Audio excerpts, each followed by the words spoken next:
The topic today is divorce. So the thing about it is, and you have your own experience as a child of divorce. Yes, that's true. I do. Of course, I divorced my ex-wife, who I love dearly to this day. Still and, best and we're friends. still best friends. But I, of course, as someone who was interested in exploring men, that didn't make that marriage very workable for us. There are reasons, like even if you do maybe even still love the person, there can be reasons why you might feel a little bit imprisoned, trapped, or that you can't really be yourself in a relationship, right?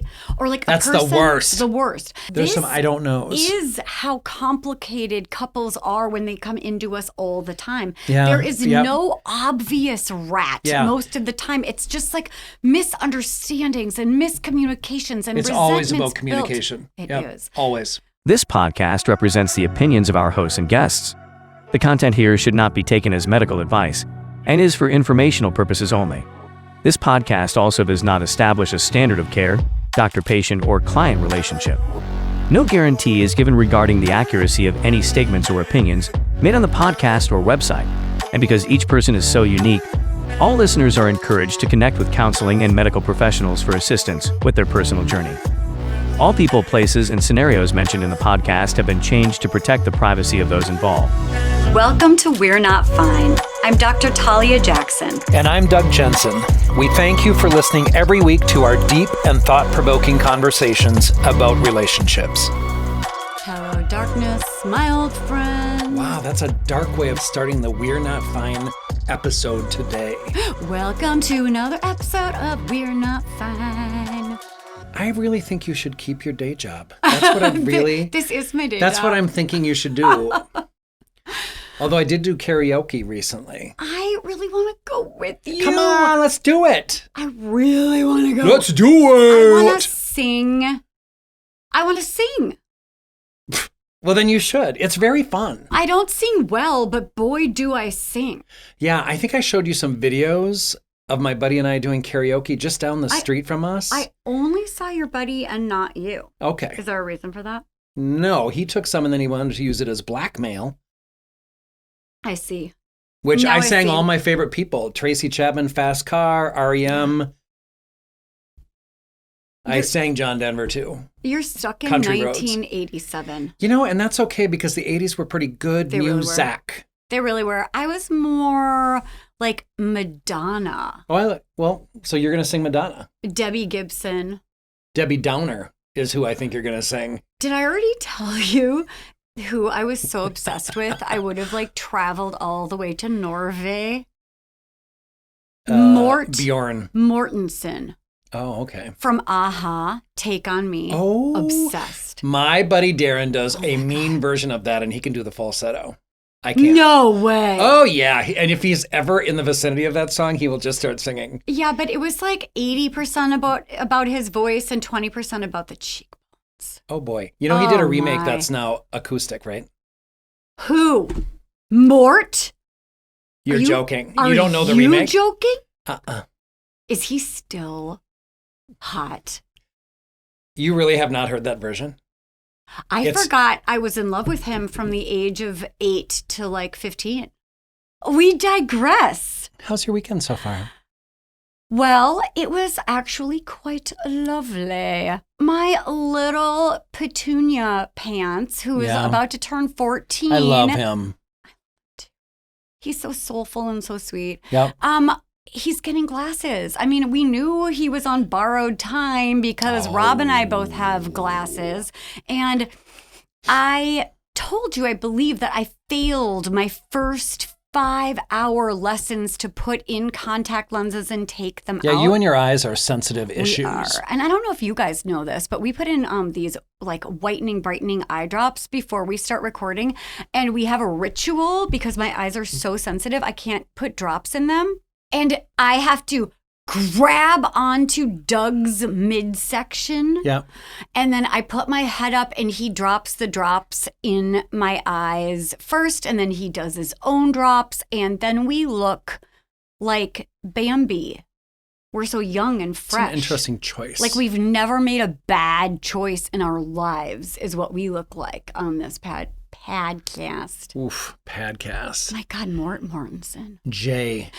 How Day. It's day. How's Day. your weekend? Day. I also did a lot of cleaning and organizing. Well, that's interesting. Is it? Do you want me to tell you details about dust bunnies? No, so number one, I have for the last probably 15 years needed a housekeeper because I'm bad at doing my floors. I'm bad at surfaces. I'm bad at bathrooms. What else is there? Well, like dishes and laundry. I'm you good at good that at dishes stuff. and laundry? I'm really good at dishes and laundry. In fact, all of my pans are spotless because I cannot let them back into my pan area until I scour them and all the rust off. God, you got the good kind of OCD. I do have that good kind of OCD, but I can't do all of it. So I have a meeting set up with an amazing housekeeping company that actually does my office building, and I love them so much. You already know them. Oh my God, they're so nice. So nice. And also, though, I have one area, since I've done all of the areas, my buddy Jeff, who's our AV guy, has done every room of my house. There's one room that the floors need to be redone and refinished and restained and resealed. Yeah, but he's your handy with original. He guy. is. He, like and he just kind of comes and goes as he pleases, which I'm very pleased about having. But I also. My basement is a disaster. I have a 1904 home with a nuclear bomb shelter in it in the basement for anybody who needs it. Intense. Yeah, it is intense. And also, I just have like 80,000 boxes full of stuff that I just have to go through. Papers and stuff. I don't know if anyone can relate to that. But here's where I get stuck. Okay, ADHD.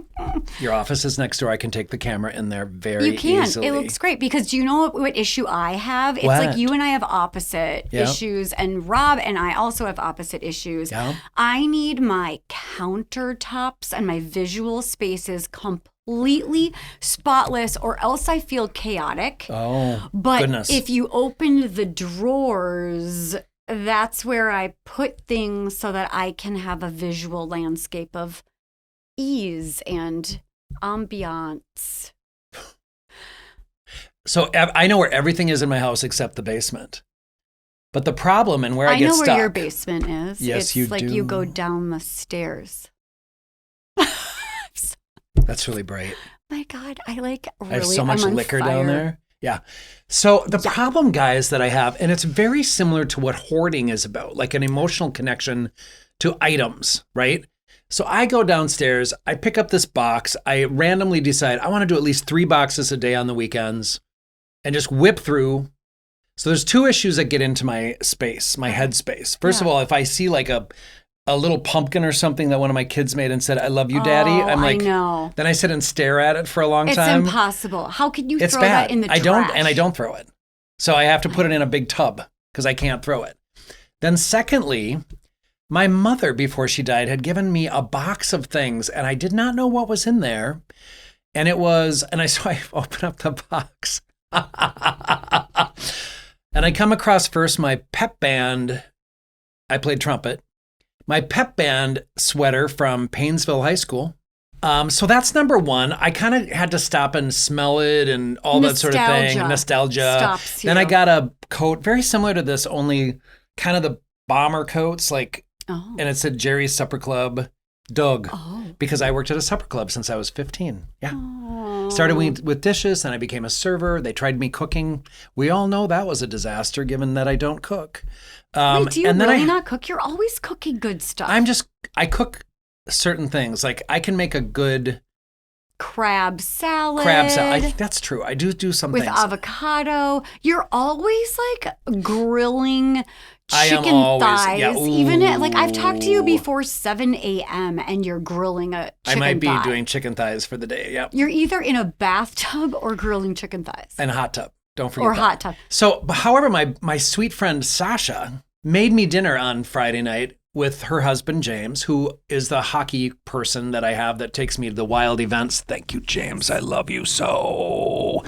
But Sasha made me this amazing gluten-free pasta with Alfredo sauce that she homemade in front of me, like by blending up cashews. And then it had asparagus and peas in it. And I'm like, then she put like spring things on the top. Spring peas? No, those things that are like spring microgreens. But so I'm not a cook. So it kind of is funny that I Nor worked at a are supper you club, a but cleaner. I was a really good server. But boy, can Doug serve. I can serve. However, then I come across my tractor set and I had to touch each piece. Is Then I that came across another OCD thing? a cowboy hat that I used to wear when I was young because we had horses. And the cowboy hat is way too small, so it was very clearly when I was tiny. Well, I've always wanted a cowboy hat. You can have it. And then For reals? I came upon a belt, a cowboy belt. How big was it? About this Oh, big. yeah. So Oh, it yeah. still fits. Kidding. And it's got a cowboy boot as the thing that you put it through. And I just sat and stared at it like I must have been like 4 or 5. Oh, my God. I know. Like, I could put it on Romeo. So guys, I literally I get stuck and then That's I our stopped. pug. I just stopped. I'm like, okay, I'm done for today. As everybody who's watched the podcast, my mother was a hoarder. It wasn't exactly fresh all the time in my home. But you know how you get that sensory experience? Like if I'm walking down my office hallway and I smell a certain perfume and I think of my grandmother, I literally just look around for the person and ask what it is that they're wearing. Well, I do happen to know that there have been multiple sightings of a female ghost at the end of your hallway. There has been. 2 people have seen it. Is it possible that it's your grandmama and that's her perfume? No, well, it might be. My grandmama, however, showed up to another client and followed him to the bathroom, evidently. And he came back and told me, this woman is following me around. Did I not tell you the story? Yes. Yeah, the woman's We've following known me each other around. for so long. I know and that. our It's like new brains again. are Swiss cheese, so everything feels new and fresh. That's so great. So yeah, he came back as I was at another appointment, knocked on the door, which no one ever does. And But then he of course, had to tell you. and he said, I can't leave without telling you because this woman keeps following me around. I mean, She followed me into the stall. may She followed me everywhere. Rest in peace, but is it possible that the message here is that she's just as pervy as you are? No. The message is that my grandmother's not pervy. Her message to me was, don't worry. Oh. And I'm a worrier. And so my client was like, I don't know what that means, but just please, I did my job. And he needed days of recovery afterwards because that full on, like seeing people evidently, I can't remember what it's called. Like when you see the whole body and the whole person instead of like a feeling or a sense. Wait, is that called something different? Yeah. Is that, I guess mediums hear, see, sense. Yeah. When you see something in full, I don't know what it's called. Full. I had to apologize. I'm like, I'm sorry. I didn't have any sense. I love that message though. I believe that my grandmother was there.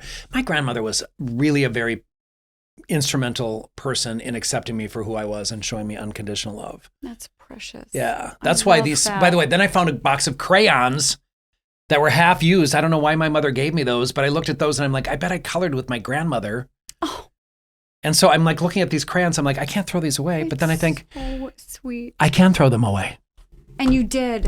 Not yet. And that was step 0. I got stuck. towards being done hoarding. I'm really proud of you. Thank you. Step 1, you're just going through the stuff.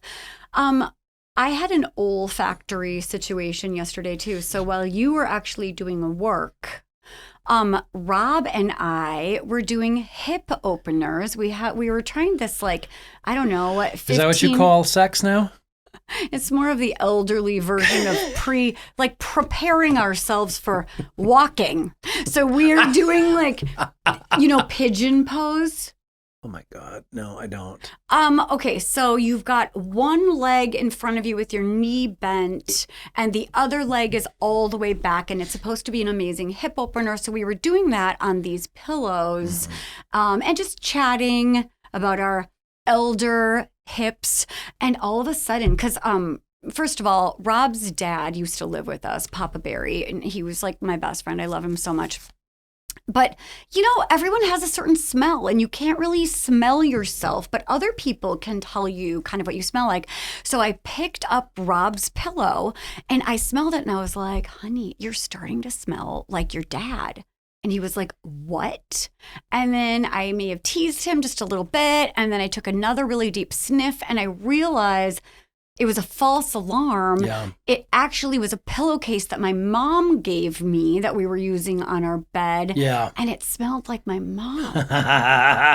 So Rob's dad and your mom smell the same. Well, No, my mom it's your mom. smells like cucumbers, like cucumber. I'll have to I sniff don't her know how next to time. explain it, but it's sort of like, when you chop up some cucumbers and put it in I don't know, because she just smells like the cucumber.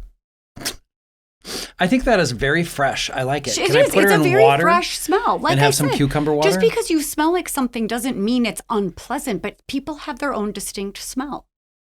Like you right now smell like a chicken tamale.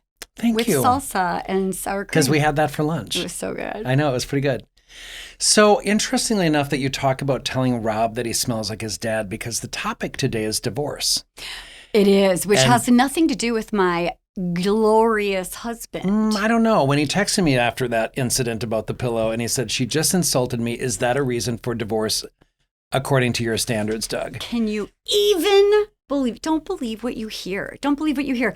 But this episode is about when is it time to throw in the towel, because everyone gets irritated with their spouse or pod spouse from time to time, or more often than one would think.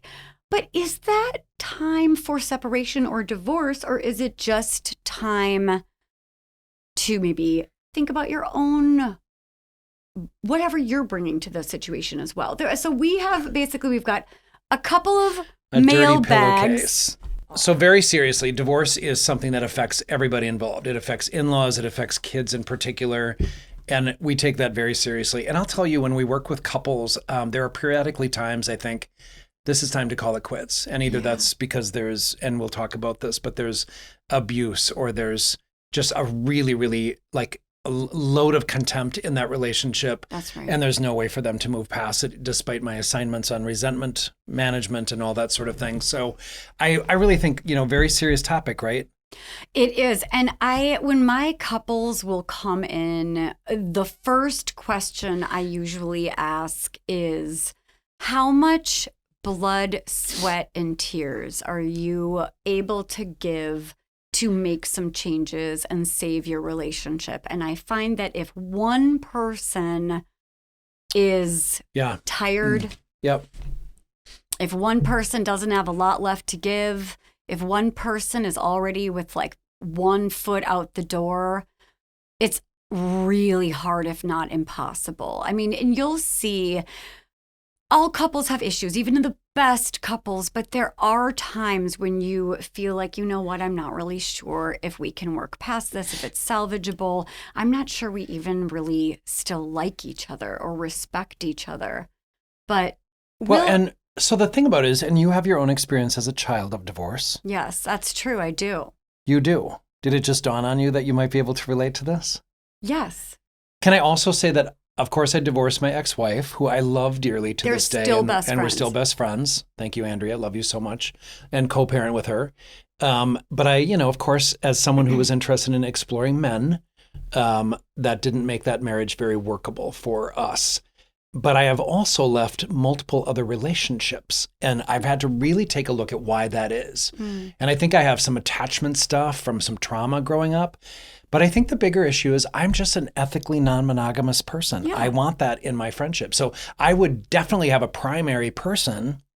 And at this point in my life, I really feel strongly like I know what I would be looking for. And it's very superficial in some ways. Like physically, I need a very strong chemistry if I were to pursue something. But also, I mean, just really ease to the emotional connection I have with someone. And so you're kind of also interesting, saying right? that there are reasons, like even if you do maybe even still love the person, there can be reasons why you might feel a little bit imprisoned, trapped, or that you can't really be yourself in a relationship, right? Or like That's a person, the worst. The worst. And even like I look at some of my couples and I'll think, I mean, we talked about the resentment piece, but I think to myself, this person is barely able to tolerate you. And you could be with someone who is delighted by you and celebrates you just as you are. But this other person can barely be in the same room with you. However, I would also say that the goal of any relationship work or relationship dynamic is to be able to be your true self no matter what that is. And so I would say that, when you talk about blood, sweat, and tears, like, is that couple ready, and are they interested in doing that work to be able to like shed their skin and maybe back up a little bit do it again and do it in a different way this time, which is to say, this is how I don't want to lose myself. I have a couple that I'm working conjointly with right now, and we each see one of the people, and the person that I'm working with is just like blasting it through the park in terms of their ability to like start being really honest about what they feel, think, want, need. I don't know. There's so many things that, again, it is kind of motivation. Like, what do you want different in your relationship is a really great starting gate to people looking for relationship work. And if they feel like, we're heading down that road of divorce, I've also done premarital counseling to kind of help people figure out, is this the right fit? I will tell you, I think I'm at 100% of people who have done the premarital work not staying together once they get into my office. I did have a... is there a prize for that? I have a nickname of Dr. Breakup in Oh certain... my God. Yeah. Did you not know that? I do not have that nickname. I love, and I don't. Okay. People don't walk into my office once in love, getting ready to get married, and then I make hate sure each they other. do not stay together. Do you know what occurred to me, though, that I That's actually not true. love that you said? Yeah, tell me. What Not do you love? actually. I always love what you Love say. actually. But like actually, it occurred to me while you were talking is that a lot of people don't end up in couples therapy until they are ready to separate or get a divorce, or they're at their wit's end. Yep. Last resort. Like they have one call out to a divorce lawyer and one call out to us. And what you're saying, you don't have to have some huge trauma or infidelity or hate each other. Come in when it's still like, I want to breathe some life back into this marriage. I still love you, but I'm starting to feel resentful. Let's talk about who we really want to be in our marriage and what we want out of our marriage now. Although you and I are a little different in our relationships. Tell me. I'm someone who cannot let something lie. I have to address it. I have to put it out there. I have to be like, I can't continue until we do this. Yeah, that's not my favorite. You're a little avoidant in this way. Well, it's less avoidant and more, yes, I'm a little bit avoidant, but the way that I see it is I don't have to tell you everything that you're doing that annoys me all the time. Like it's all we'd be talking about. So this episode is about me going through my list with you.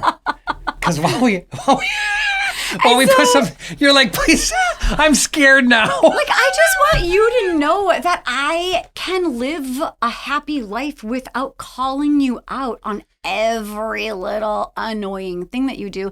And same with my husband, that for me, it's an act of love to let him be a little annoying sometimes and not for me to have to be like, you're being really annoying again, just like you were 6 minutes ago. Is that addressed toward me? Are you delicious? I'm delicious. But shall we hop into the mail bags? I also want to say, I do want to. I just really want to say too that cultural differences, religious belief systems, all kinds of things can impact what your motivation is to change, and it can impact, I think we've always been around one of two marriages end up in divorce. That's right. And I think a lot of people give up, and I don't think you have to give up. I think if you can see, and I've left relationships that I can see are not going to with all the work that can be done. In one case, it was physical chemistry. It just wasn't going to be there. I mean, going back to smells, I need to smell someone. Like I should really just sniff my dates because you really should. I should. You could be like, your pictures are cute, but don't say anything till I sniff you. Yeah. I mean, there are some things that don't change, right? Like if you're attracted. I'm bad about that stuff. But there's behavioral stuff that if someone's doing something that bothers But behavioral I can work with a little bit better. Unless it's who they are and who they want to continue being. Yeah, like if somebody... Yeah, I get that. I think that's true. Mailbag.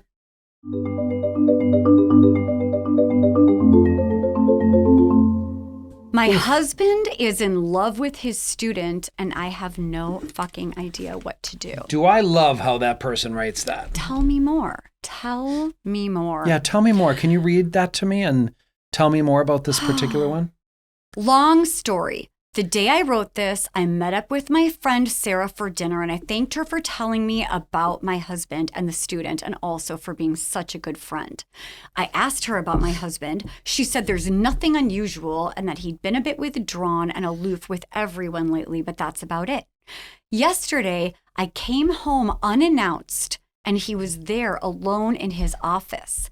I told him I wanted to talk, and he said, I'll explain everything. So apparently, this woman has had a crush on him for 2 years. Her friendship with him, she called it a friendship. She would stare at him during her rotations and would blush whenever he looked or talked to her. I wonder if they're doctors or nurses or something. There's PAs, NPs, something. She would then stare at him during her rotations. I would blush whenever he looked or talked to her. Back then, he didn't think much of it. Many girls have had crushes on him, and he always ignored it. About 1.5 years back, they were in the same research group. I don't know how this works exactly, but there were 5 or 6 people along with these two. Because of this, they had to spend some time working together, and it was then that he started noticing her. He went into detail about how he was impressed with her intelligence, blah, blah, blah. Ugh. Oh, friend, that was not a good move. The moment he realized that he had a crush on her, he dropped out of the research group. It's interesting. That's good. Yep. This was a year ago, so it was like 6 months later. Few weeks later, she gave him the letter confessing she had fallen in love with him. The first thing he told her after reading it was, "You can get in trouble because of this." She didn't care. She wanted an answer. "Is it all in my head?" she had asked, to which he replied, "It's not just in your head, but nothing can come out of it. I hope you understand." I think he handled this so well. Keep going, please.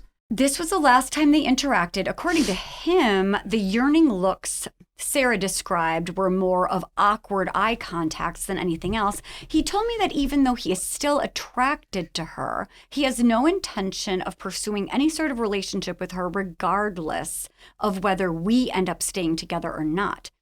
He says he's willing to change his job and go to therapy. I mean, I think that's amazing. I don't know if he could have done better.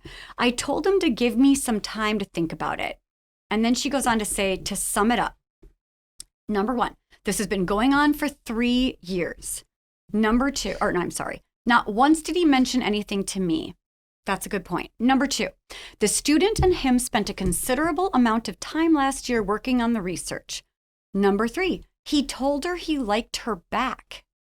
LOL. Did he? Yeah, he told her he was impressed with her intelligence and her beauty. Number 4, he's still very much attracted to her. Okay, she's not wrong about any of these things.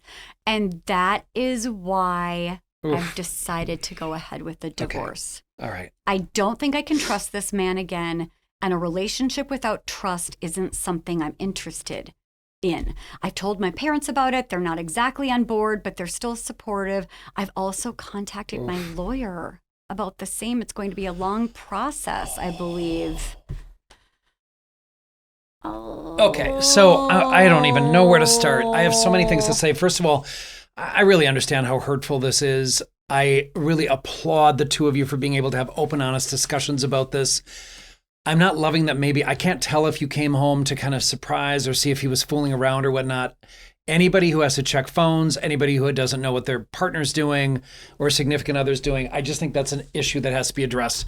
And we have to take a look at, like, what is that about you in terms of your trust level and your ability to trust, but also his ability to be transparent and open. I will tell you, I dig how your husband is talking about this. He's being open and honest. And I'm going to just call out the fact that I don't know anybody alive who has not run into somebody who they find attractive after they've committed to a relationship. I mean, we're human beings.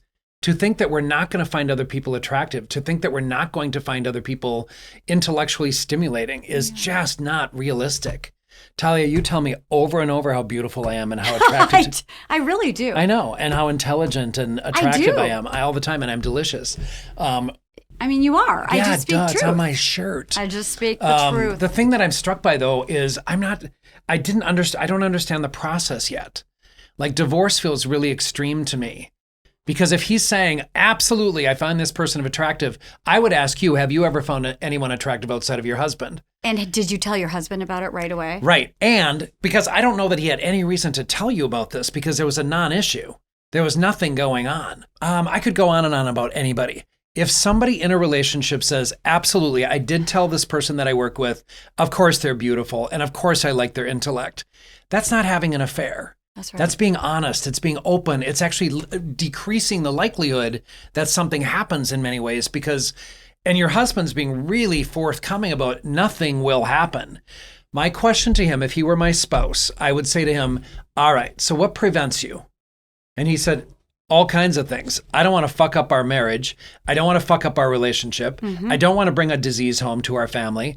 I have no interest in combusting my professional reputation and career. Mm-hmm. I will take myself out of the research project, which I already did, but I also will take myself out of that professional group, and I will set a clear boundary with her not to contact me any further. I don't know that you could ask for anything more. I think it's really transparent. And so I didn't hear one time in this that he said, I really don't trust myself not to screw around with this person. Right. Not once. So I feel like this guy is doing a good job of being transparent. I think he's being direct with you. I think what I would want to work with you on, if you were a patient of mine, I would want to work with you on like, what is the expectation here? Are you really unable to trust him, and why? Because he's been trustworthy. And again, some people might argue with me and say, but Doug, he did say he was attracted to her intellect and beauty. That's still not an affair. But that's honest. I'll tell you something. If Dwayne Johnson or John Cena were in front of me right now, or Mortensen, Jason Momoa, I would say, you are smoking hot. In fact, I've done this. Probably one of my dear, while we're out having a cocktail for sure, at sushi. I've done that. Don't even do that. Start with that pen. Here's what I want to say. One of my best buddies, he was married at the time that I first got to know him a little bit. And I remember we were in the hot tub, and he was with his wife in my hot tub. We were a few couples. And I said, you are smoking hot. And, he's like, is a gay guy hitting him? I'm like, no, I'm just letting you know that's what and his wife thought it was really kind of cute. Like she had no issue with it because I'm just kind of out there. I've told so many women and men that I think they're just absolutely beautiful, stunning people. And maybe I'm hard to be with as a boyfriend or girlfriend or whatever. I mean, it depends on the expectation. It does, but I'm never going to not be that person. Right. It's like when people tell me whatever they might tell me that's positive about me, I'm really grateful. I'm like, thank you. Kind of made my day. Like, it's really nice to hear. So thank you for the many times a day that you text me about how beautiful 20 times a day. I have like a little alarm that goes off on my phone. Time to tell Doug. We give the impression that I have a big head and an ego that needs to be nourished. But hold on. I'll just finish this. But I have so much to say. Okay, let me think if I'm done. I think he's got a good boundary. I think he does not need to tell anybody. Like, I don't think people need to tell someone if they meet someone they're really attracted to and in the street and they're like, I just need to tell you that I saw someone attractive. Yeah. I just think that's a mistake. I know this is more intimate than that, but this dude is doing everything he can to prevent anything from happening, and he's telling you everything. And I'll tell you something, I believe that he has not done anything with this woman. Right. So I'm sorry, let me guess, do you have more to say? God. Another hour. I'm going to hand this pen over to you that I don't want. Thank you. Okay. There are a million things going through my head as well. I'm thinking about like this scenario is literally everyone's worst nightmare of why they might not want to tell their partner that anything happened, even if they didn't do anything, because... And also, I don't want to give you a hard time. I'm so glad you wrote this. I am too.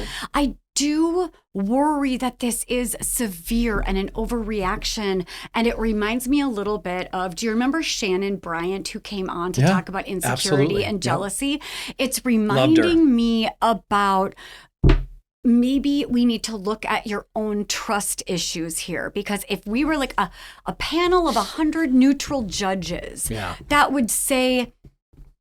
I might say the only piece that could have been better would be if he had come to you first to say, oh my God, sweetheart, you got to know about this thing going on at work. It's nothing but, I just wanted to keep you posted.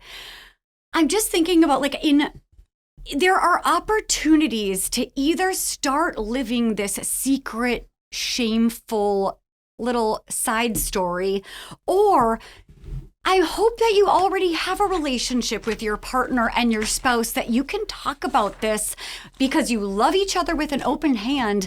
And like, if my husband came to me and told me this story, not only would I not be mad about it, I don't love the a year and a half later. The only part that he could have done is be more forthcoming, but I am a little worried that she might be overreactive and maybe there's a reason why he was scared to tell her. But if Rob told me this, our relationship is such that we would probably partner in it and be like, oh my God, tell me everything. And then open what? up your relationship.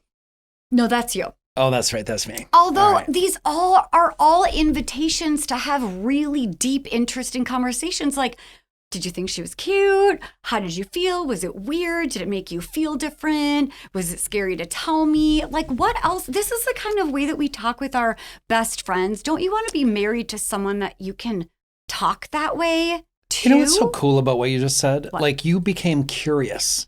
Yes, I partner. We became Yeah, curious. I mean, that's a really nice way of saying it, Talia. Like And when if you you're said, like, married tell to me more about someone this. Good looking. Hello. People literally call my husband hot dad. He's a hot dad. If people weren't saying that he's hot, I'd be like, there's something wrong with you. We lived in San Francisco, really close to the Castro district. We went to, gay clubs. There were men running their fingers through his hair. There were women coming on to him. And I'm like, yeah, he's mine. I love it. Like, why is that a threat to me? If you're a really insecure, threatened person, it's more of a threat to you than if you're someone who's like, yeah, you're hot. So I wish I could have caught this woman before she decided a divorce, right? Like, I know Maybe it's not too late. What was so great is that you said, I don't know fucking what to do. You said something about the word fucking. Right. And this is what I would say.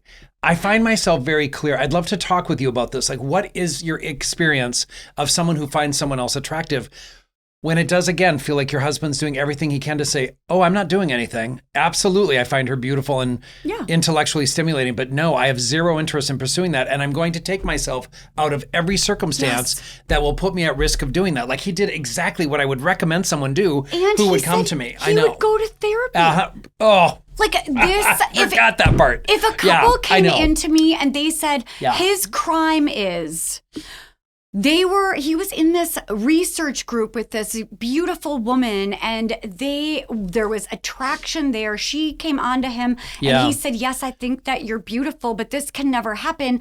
I'm quitting this group and I want to work on my marriage. Yeah.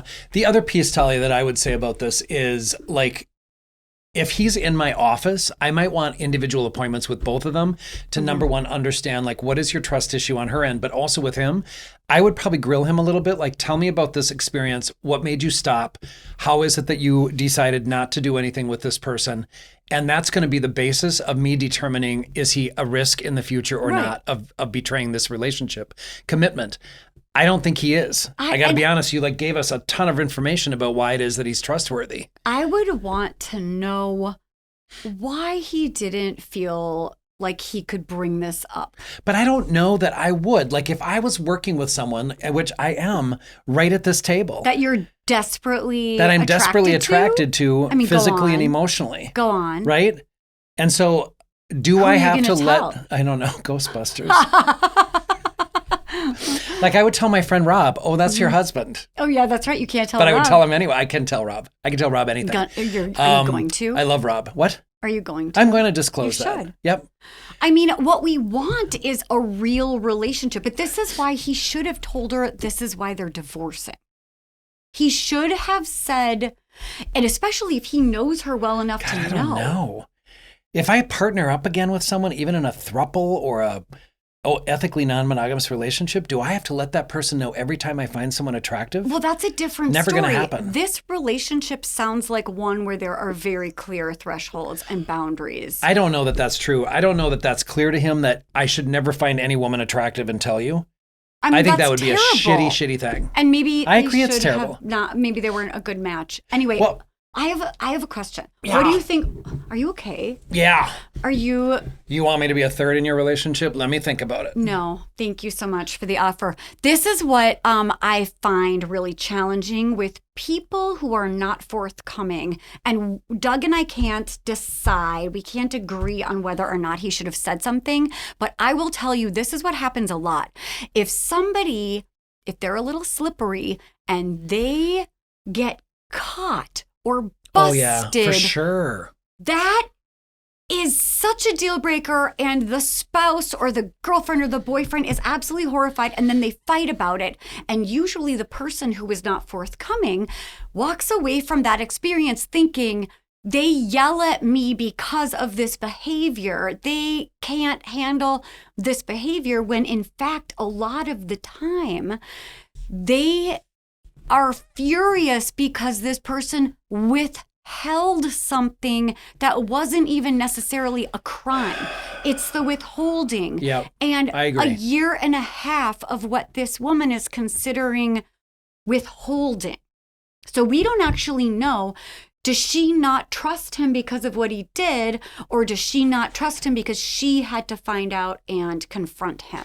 So my big question too is not only what does he do? I mean, you mentioned, by the way, many girls have had crushes on him. I'm going to assume dudes have as well. And so the reality is, when you're married to someone who's really, by society's standards, an attractive person, which you are, Go on. like, you have to figure out, like, what am I going to do with that? And what are the boundaries that we have to do? I think it's really very basic. This guy, again, I don't know that he did anything wrong in my book. I know. Because I would say to her, like, have you ever walked down the street and thought, God, that guy has it all together. He's looking good. Okay, look but at his, the difference look at his butt here, talk. The difference here Is that they work together, and he has disclaimed. and she literally told him, Yep. I have feelings for Yep. you. I love you. And he affirmed that that's accurate. And he affirmed that that's accurate. Yep. The only thing I think he should have done differently is approach her as soon as there was an actual incident, other than maybe awkward, longing glances, which I feel like you can have awkward, longing glances with anyone and not have to share. So this is a little that one was a little complicated for a lot Yeah. of people, and a lot of people might debate, like, should he? I just think it's going to be exhausting for someone who, he sounds like he's in a position of power, which can be attractive. He sounds confident, which can be attractive. He sounds like he's physically attractive by society's standards. I'm always really questionable about that, because I don't find traditionally beautiful people the most beautiful. Give me Please. a weird nose and I will be. He does like the Mediterranean vibes right here. Someone has a big nose or a hook nose or a Hey, Roman nose. I call them noses of character Okay. and distinction. You can call your nose whatever you want. It's a 100% guarantee that I'll find that person I at all. also think what's attractive about this guy is he has fantastic boundaries. I agree. And he's willing to go to therapy. I would date him. I would date Depending him. on what he looks like, because I do need physical chemistry, and I'm at the point where I'm not going to settle for anything other than hot chemistry. Will you maybe reconsider? Will you reconsider? He really is a catch. Yeah. And he should apologize only for not having brought it up sooner. Because you needed that, by the way. Like, it hurt you that he didn't bring it up. And so he does should've. owe you an apology for that. I'm going to tell you, though, if he were to ask me, did I have a requirement to tell her every time I had a liaison with these girls that have crushes on me? Well, Fuck no. A liaison? Yes. A Well, liaison? Okay, Yes. that he didn't have a liaison. I meant that in a general way, like communication. Mm. He said, yeah, I think you're pretty and smart. Thank you. Yeah, you're welcome. We're going to move on to number 2, mailbag. Am I wrong in divorcing my wife because sex did not improve after I took up more chores and childcare? Oh my God. No. No. This is not real. I haven't read this yet. This can't be real. Please tell me you're not just asking me this. About a year ago, I'm sorry. About a year ago, I talked to my wife about our declining sex life. She is a SAM, which means stay-at-home mom. And I admit that I was not very involved, and she did most of the childcare and household duties. Which, I'm sorry, I think that's part of the agreement that a lot of people have. If somebody's working full-time, the other person probably works full-time at home. It is an equal relationship, in my opinion. Do you not like that? No. Someone who does all the domestic is I not don't a like job? it. This is how I feel about that reels quick. I feel like if a job is from 9 until 5 Yep. and the person at home, their job is from 9 to 5. Yep. And when somebody who's working a 9 to 5 is working like maybe from home also, but in an office setting, Yep. and they can't get to the laundry and the cleaning and the blah, blah, blah, and the Yep. blah, blah, blah, blah, then I say whatever you can get to in your 9 to 5, great. Yep. But then before work and after work, everything should be 50-50 equal. I totally agree with that. I don't think I do think there's a responsibility of a stay-at-home person, though. Male or female. Maybe that should be, I will say there's no right or wrong answer, but that should definitely be discussed amongst the two of you, whatever the couple. Absolutely. Because I'm just saying it is a job comfortable. either way. Like she has a job too as a stay-at-home mom. But the thing about the stay-at-home mom that I think a lot of people don't understand is a stay-at-home mom's ends at 5 job, as well. Yep. if no one is asking or offering more help and support, it's literally a 24-hour-a-day job. Not only that, but we're talking about moms, but it's also dads. 100%. The same applies to that. So 100%. keeping on going, I worked a lot, sometimes 18 hours a day. That's a little more complicated. All right. Okay. So I we'll didn't have see. the energy. I tried to do more chores, but in a week I realized that is not sustainable. All right. My job was good on paper. I earned a lot, but there was no point killing myself in a bad job and not see my kids grow up. Fair. That's good. I like I it. love that.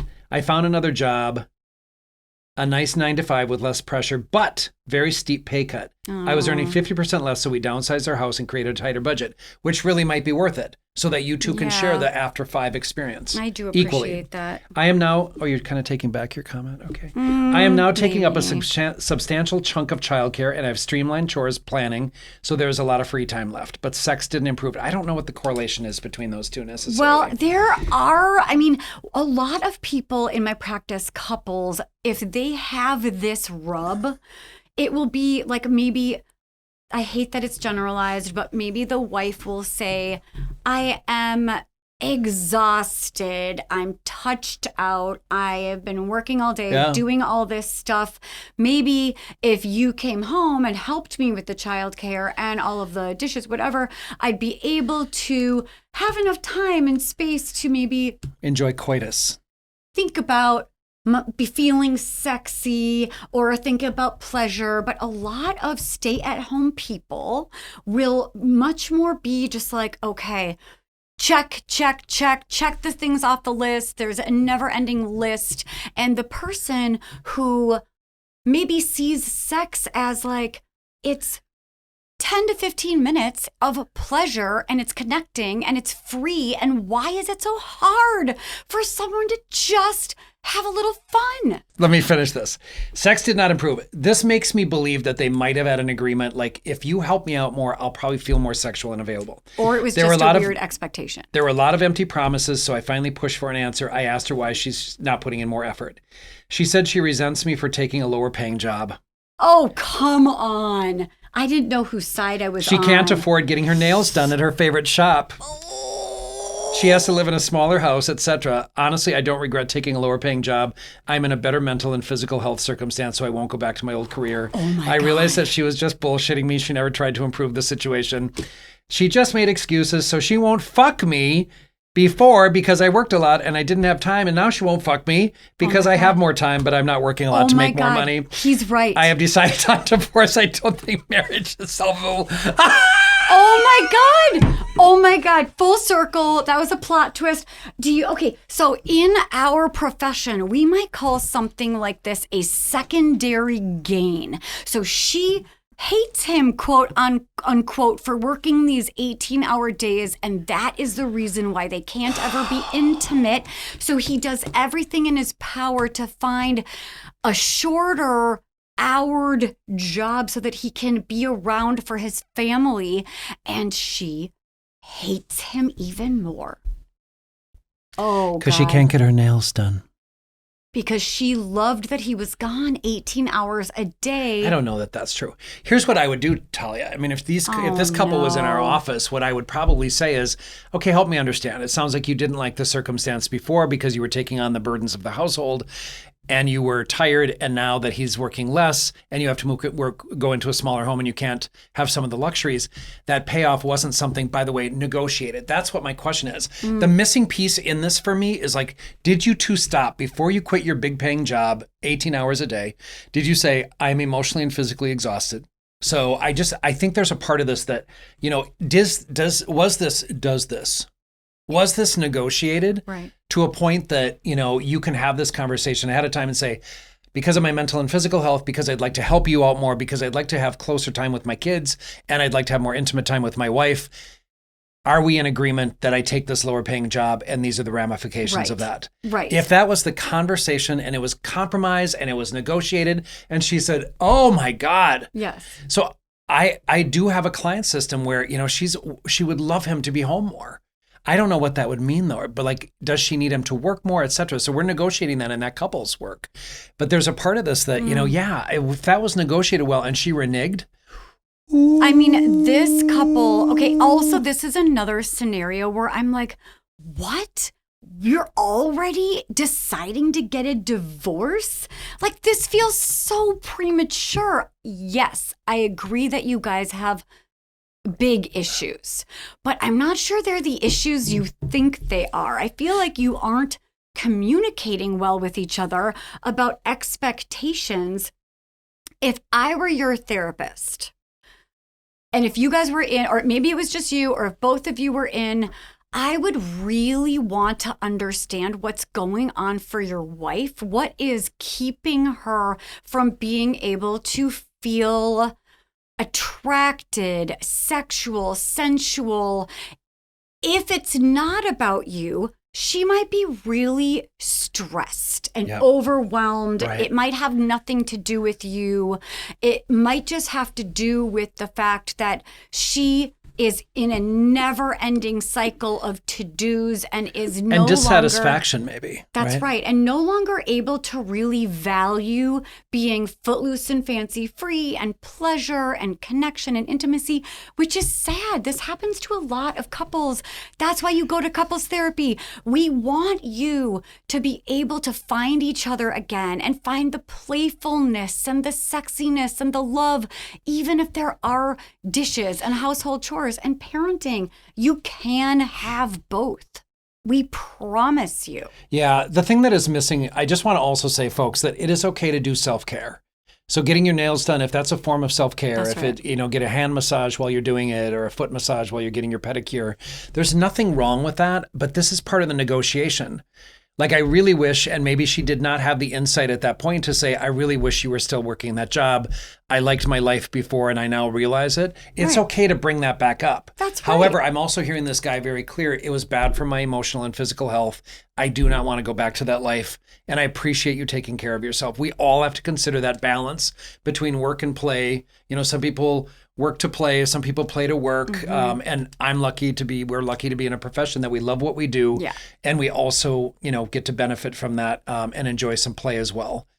So I think there's a part where I think there needs to be a dialogue about this. And I think if there was an agreement before, and it sounds like you did confront her on this specifically, but I can understand that if she's like, you know what, I know I agreed to all of this and I just don't want to anymore. I'd be so resentful. Yes. And then the question is, like, if they're in therapy, can those resentments get taken care of? Right. Because one storyline is, I thought that if I got without the conversation, a different job, I would get more, I would have more sex with my wife. And then I'm doing all this other stuff and she still won't have sex with me. That's one narrative. The other narrative is, and maybe even in that narrative, he is still making these unilateral decisions based on these really weird expectations. But the other narrative is, she was like, well, the reason why I am not interested in having sex with you is because I'm just so fatigued and exhausted working all the time. I don't even feel connected to you. And then he changes that. And then she's like, well, joke's on you. Yeah. Now I'm mad that You're not bringing in more money and we have a bigger house. It's sad. I definitely think you guys need therapy. Can I also just offer one other piece? I think when situations like this occur, like I'm kind of curious about how old the kids are.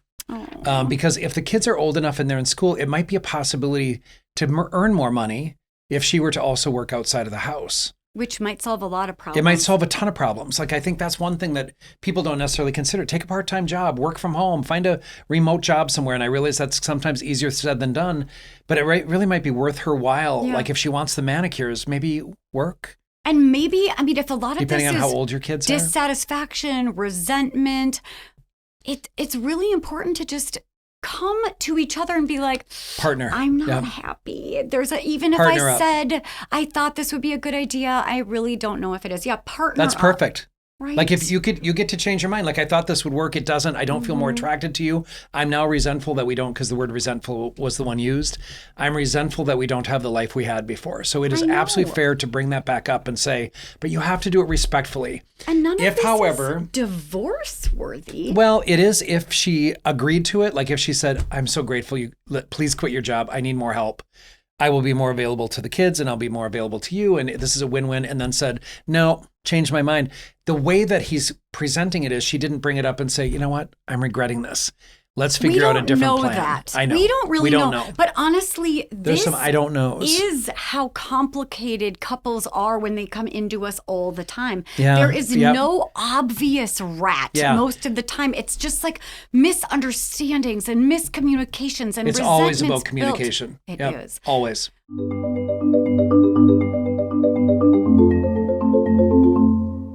Folks, we hope you enjoyed those mailbags, and what we have found is that we could go on and on and on about relationships that are decision-making about whether to continue or not continue. I think we found that there was additional information we needed on one of them, but the other one was one where we kind of felt like maybe there should be some work done. I know. I mean, I don't know about you, but I kind of felt like both of them, they threw in the towel too early. I'm not sure about the second one. The first one, definitely I would have wanted to figure out about the trust issues that were kind of pre-morbid to that circumstance.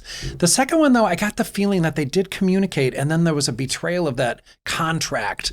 I don't know. I mean, I feel like neither one of them did the greatest job actually communicating. Which is key. Always, always, always. The problems. Go to therapy. Yeah. And work on yourself. Maybe you're just unhappy. We need a little more self-awareness and a little more emotional intelligence. So we love doing the mailbags, and again, probably could have talked with these people if they were here in our office or studio. We could have talked to them for days about the decision making and probably encouraged them to go through a process of communicating. But the second part that we're going to be talking about are the 11 reasons. Next week, we're going to talk about 11 main reasons why people do end up divorcing that are likely legitimate. Again, everybody is different. Every relationship is different, but every relationship has a core responsibility to communicate before any decisions are made. That's right. And there are some danger signs. And as you'll see in our next episode, which is also amazing, these are danger signs. That doesn't mean none of them can be worked through, although some of them are pretty serious deal breakers. But per usual, find us. Find us, find us, find us. We want to hear from you. Social media, we're on Instagram, Douglas L. Jensen with an E-N, Dr. Talia Jackson, We're Not Fine Pod. Find us on YouTube. We're really TikTok. Much better in person. Like I think some people really like our voices. Do we have radio voices? I'm not Some sure. of my best friends are like listening to us on the yeah, but they're radio. your best friends. They're not like totally They already know what I objective. look like, and they're tired of looking at me. I mean, YouTube. Like us. Subscribe. Do all the things. Send us to your friends and your family and your enemies. Like us on TikTok. Our new social media person is so good. She just posted something today that's very, very funny. Yes. And so we so appreciate Dig putting us on there. Please follow us there. Share those TikToks. They're very funny. We have a very creative team of young people that are very good at this. And where can they write in? They can write in at wearenotfine.com. Contact@wearenotfine is the way to email us any questions you have. But there's also hopefully a link on our website, and we're going to try to add links to our other episodes, etc., to make sure that you have access to contact us as well. And of course, we're not fine. We're not fine. Oh, but At least Mort Mortensen from AHA is still so dreamy and he's so talented. Oh my God, I didn't even know he was still singing and he's got glasses. Which speaks to someone that you can say is beautiful and sexy and smart and talented and no threat to Rob. No, I mean, I think Rob would completely understand this has been my crush from Hall the age pass. of 8 to 40. Am I 47? No, you're 57. Oh my God. We love you guys. Love you. Take We'll care. see you next week. See you then.